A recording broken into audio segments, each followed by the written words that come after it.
This group of paintings is currently a continuation of what I've been doing all along. At one point, I thought I was working towards a nature-based abstraction, but that's not really true. It's more like a nature-based expression.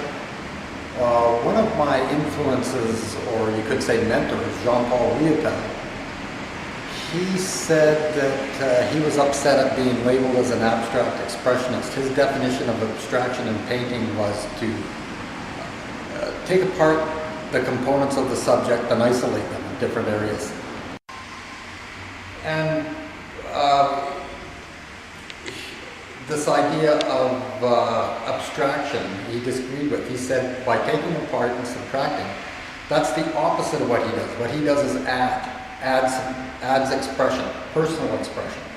And that's what I do also, is that adding personal expression that contributes to a kind of originality.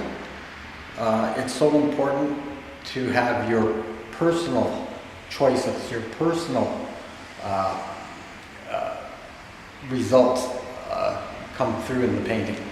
Another influence I have is Hans Hofmann. Hans Hofmann talked about push-pull. I try to have that present in my paintings also. It's just the idea of movement. Where there's movement, there's life. There's a counter movement, a movement, and a counter movement. Movement, counter movement.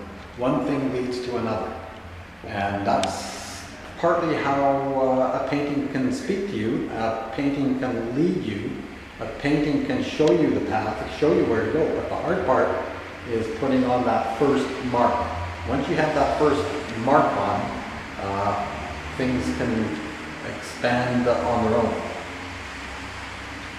Another thought that Hans Hofmann had was the idea of traveling along a parallel path with nature. Not trying to copy every blade of grass or every wave in the sea, but just going on a parallel path and working the same way that nature works. It's hard to grasp. It took me a long time, but at one point Hans Hofmann said that a painting at every stage is a work of art. I couldn't figure that out. And then I was looking at a painting one day that I was partly finished, and I thought, well, this isn't very good. It's not finished. I could never sell it. I don't even think it's a very good painting at this point because I know there's much more to do. Then it occurred to me, well, it is a painting though. It's not an orange. It's not an apple. It's not a car. It's not a bus. It's not a dog. It's not a cat. It's a painting. Another point that Hans Hofmann made was about the painting process being three separate parts.